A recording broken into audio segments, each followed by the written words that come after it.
നാരത്തരം ചെയ്തരുത്. എനിക്കത് മാത്രമേ പറയാനുള്ളൂ. ഇമ്മാതിരി തോന്നിവാസത്തിന് ഞാൻ കൂട്ടിക്കില്ല. മലയാളികൾ എന്ന് പറഞ്ഞു കഴിഞ്ഞാൽ ആൾക്കാരെ പറയിക്കാനായിട്ട് ജനിച്ചതാണ്, വേറെ ഒന്നുമല്ല കേട്ടോ.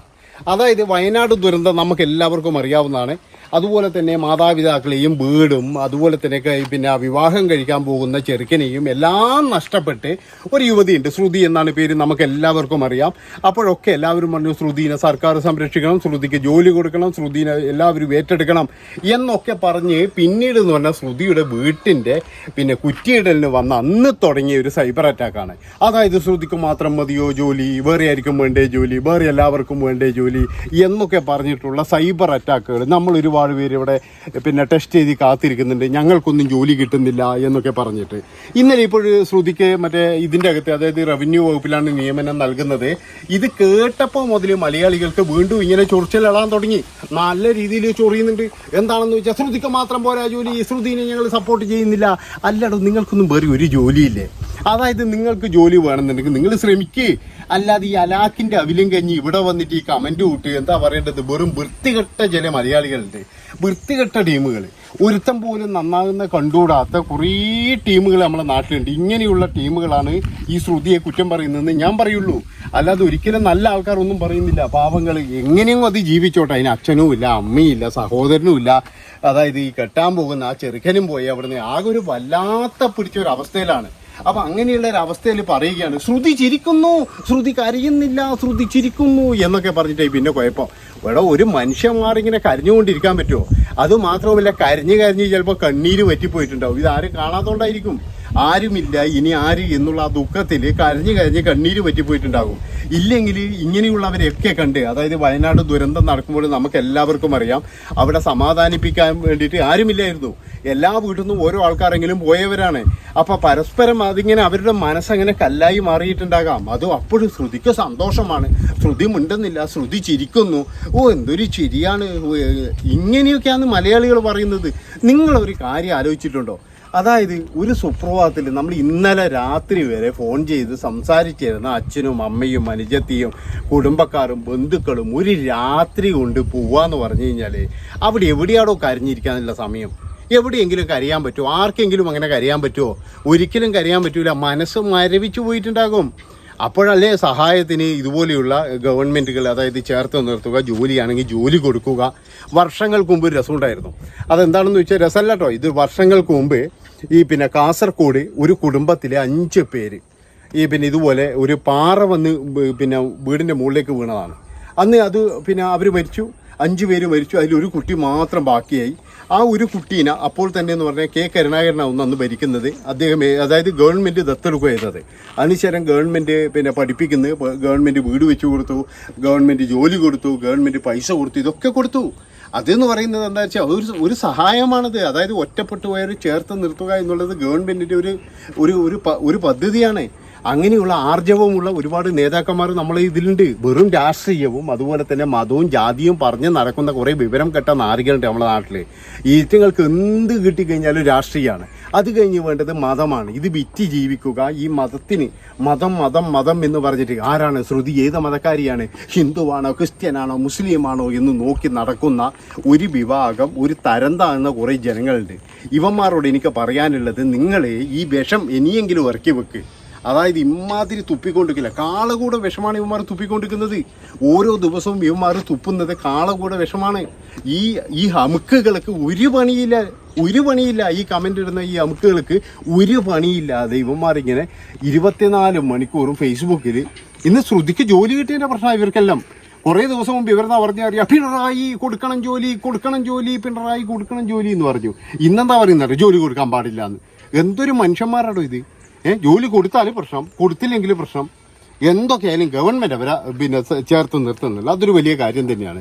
അവിടെ നമ്മൾ രാഷ്ട്രീയമോ അല്ലെങ്കിൽ മറ്റൊന്നും കാണുന്നില്ല. ഇപ്പോൾ അവിടെ കോൺഗ്രസിൻ്റെ ആയിട്ട് ടി സിദ്ദിഖുണ്ട്, അതുപോലെ തന്നെ എന്ന് പറഞ്ഞാൽ പിന്നെ CPM-ൻ്റെ ആയിട്ട് നമ്മുടെ കെ രാജൻ മിനിസ്റ്റർ ഉണ്ട്. ഇങ്ങനെയുള്ള ഒരുപാട് പേര് ആ പെൺകുട്ടിയെ ചേർത്ത് നിർത്തുന്നുണ്ട്. അതെങ്കിൽ ജീവിച്ച് പോയിക്കോട്ടെ. ആരും ഇല്ലാത്തതല്ലേ എന്നുള്ളൊരു ദയ്യെങ്കിലും കൊടുത്തുകൂടെ ഇവന്മാർക്ക്? എന്നെ മാത്രം കാണിക്കേണ്ട, അതിലൊന്ന് കാണിച്ചു തരുന്നത്. ഏതായാലും നമ്മുടെ വീഡിയോ കാണുന്നവർക്ക് ഒരു കണ്ണിനൊരു നയന സുഖമായിക്കോട്ടെ. കാരണം ഇതൊക്കെ കാണുമ്പോഴേ, ഈ വർഗീയ വിഷയങ്ങളൊക്കെ കാണുമ്പോഴേ ഇങ്ങനെയുള്ള കാര്യങ്ങളൊക്കെ ചില ആൾക്കാർ മറക്കും എന്നുള്ളതാണ്. അതുകൊണ്ടാണ് ഞാൻ പറയുന്നത്, എന്നെ മാത്രം കാണിച്ചിട്ട് ഇനി ഒരു ബുദ്ധിമുട്ടാകണ്ട. അപ്പോൾ ഞാൻ പറഞ്ഞു വരുന്നത് എന്താണെന്ന് വെച്ചാൽ എൻ്റെ പൊന്ന മാണിക്കക്കല്ല് പുകിലാളെ ഞാൻ പറഞ്ഞു വരുന്നത് ഇതാണ്. അതായത് നിങ്ങൾ ആവശ്യമില്ലാതെ കുത്തിത്തിരിപ്പ് ഉണ്ടാക്കരുത്. ആവശ്യമില്ലാതെ എന്തിനൊരു കുത്തിത്തിരിപ്പ്? ആ ഒരു പെൺകുട്ടി ഇത് കാണുമ്പോൾ അതിനുണ്ടാകുന്ന മാനസിക വിഷമങ്ങൾ നിങ്ങൾ ആലോചിച്ചിട്ടുണ്ടോ? അതായത് ആരുമില്ല, ഒന്ന് ആശ്വസിപ്പിക്കാൻ വരും ഒരു മനുഷ്യന്മാരില്ല. ആലോചിച്ച് നോക്കണം നിങ്ങൾ. ഒരു മനുഷ്യന്മാർ ആശ്വസിപ്പിക്കാൻ വരില്ല. ബാക്കി എല്ലാവരും പറയുന്നുണ്ട് ഞങ്ങൾക്ക് ജോലി വേണം, ഞങ്ങൾ എല്ലാവർക്കും ജോലി കൊടുത്തോ, ആർക്കും ജോലി കൊടുക്കണ്ടെന്ന് നമ്മൾ പറയുന്നില്ല. പക്ഷേ ഈ ശ്രുതിൻ്റെ കാര്യത്തിൽ മാത്രം നിങ്ങൾ എല്ലാവരും ഭയങ്കരമായിട്ട് അറ്റാക്ക് ചെയ്യുന്നു. ഇതിന് മുന്നേയും ജോലി കൊടുത്തിട്ടുണ്ടല്ലോ, ഇതിന് മുന്നേയും പല ആൾക്കാർക്കും ജോലി കൊടുത്തിട്ടുണ്ട്.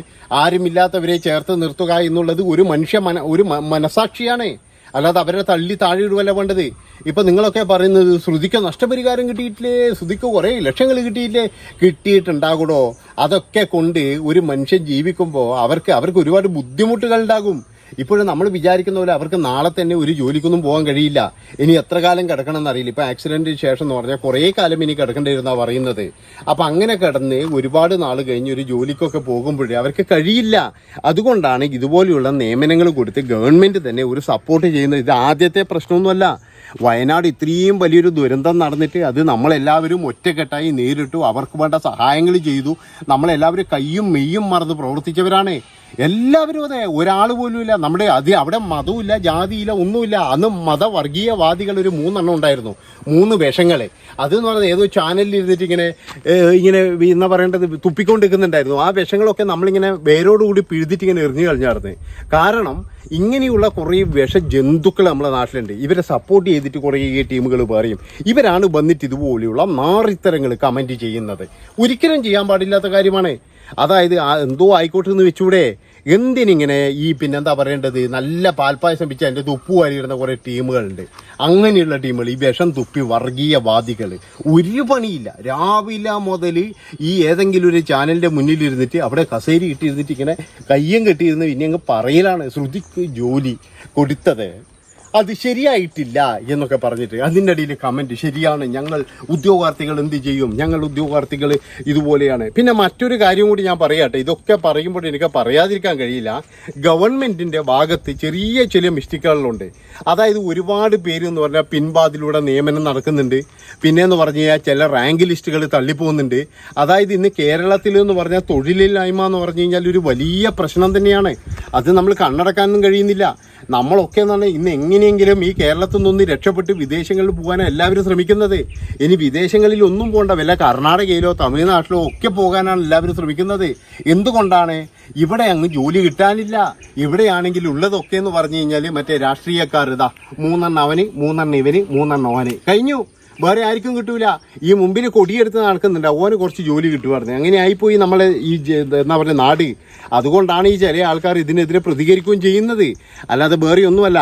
പിന്നെ മറ്റൊരു കാര്യം എനിക്ക് പറയാനുള്ളത് എന്താണെന്ന് വെച്ച് കഴിഞ്ഞാൽ, ഈ ശ്രുതിയെ ചേർത്ത് നിർത്തിയതുപോലെ തന്നെ ഇതുപോലെയുള്ള കുറച്ച് ആൾക്കാരും കൂടിയുണ്ട്. അതായത് പിന്നെ മറ്റുള്ളവരുടെ തെണ്ടിത്തരം കൊണ്ട് ജീവൻ നഷ്ടപ്പെട്ട കുറേ ആൾക്കാരുണ്ട്. അതായത് പ്രവാസികളുണ്ട്, ഒരുപാട് പ്രവാസികളുണ്ട്. പ്രവാസ ലോകത്ത് മരിച്ചു വീഴുന്ന ഈ തുച്ഛമായ ശമ്പളമുള്ളവരുണ്ട്. അവരുടെ ഭാര്യമാരും മക്കളൊക്കെ എന്ന് പറഞ്ഞു കഴിഞ്ഞാൽ പട്ടിണിയിലാണ്.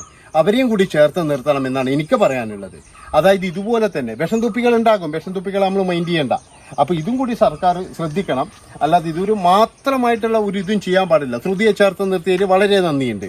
ശ്രുതിയെ പോലെയുള്ള എല്ലാവരെയും ചേർത്ത് നിർത്താം, ഒരു കുറ്റവും പറയുന്നില്ല. അതുപോലെ തന്നെ മറ്റ് ചിലരെയും, അതായത് സാമ്പത്തിക സ്ഥിതി ഇല്ലാത്ത ഈ കൊറോണ കാലത്തൊക്കെ മരിച്ചു വീണ് ഇപ്പോഴും കടത്തിൻ്റെ മുകളിൽ കടമായിട്ട് നടക്കുന്ന ഒരുപാട് ആൾക്കാരുണ്ട്. അതായത് പ്രവാസ ലോകത്ത് ഈ ഭർത്താവിൻ്റെയൊക്കെ മൃതദേഹം പോലും കാണാൻ ഭാഗ്യമില്ലാത്ത ഒരുപാട് അമ്മമാർ, സഹോദരിമാർ, ഇവരൊക്കെ എന്ന് പറഞ്ഞാൽ നമ്മുടെ നാട്ടിലുണ്ട്. അന്വേഷ കണ്ടു കിട്ടും. ഇതൊന്നും പിന്നെ ആരോട് തുറന്ന് പറയാൻ നിൽക്കില്ല. ഇവര് നമ്മുടെ വീട്ടിലെ കഷ്ടപ്പാടില്ലേ, ഒരു മനുഷ്യന്മാരോട് പോലും ചില ആൾ തുറന്ന് പറയാൻ നിൽക്കില്ല. അതുകൊണ്ടല്ലേ. അപ്പോൾ ഇത്രയും പറഞ്ഞുകൊണ്ട് ഈ ഒരു വീഡിയോ ഇവിടെ വെച്ച് വൈൻഡപ്പ് ചെയ്യാണ്. എല്ലാവരും പിന്നെ ഇതുപോലെയുള്ള കാര്യങ്ങൾക്കൊക്കെ തന്നെ നല്ലൊരു കമൻ്റ് ഇടുക. എന്തെങ്കിലും ആയിക്കോട്ടെ, നമുക്ക് ജീവിക്കാനുള്ളതുണ്ടല്ലോ, നമ്മൾ ഈ അപകടത്തിൽ പെട്ടില്ലല്ലോ എന്നുള്ളൊരു ആ ഒരു കാരുണ്യത്തിൽ നമ്മൾ ഇരിക്കുവാന്നേ എനിക്ക് പറയാനുള്ളൂ. അപ്പോൾ ഇത്രയും പറഞ്ഞുകൊണ്ട് ഈ ഒരു വീഡിയോ ഇവിടെ വെച്ച് വൈൻഡപ്പ് ചെയ്യാണ്. ഇഷ്ടപ്പെട്ട് കഴിഞ്ഞാൽ ഒന്നും നോക്കണ്ട മക്കളെ, സബ്സ്ക്രൈബ് ചെയ്ത് കൂടെ കൂടിക്കോ.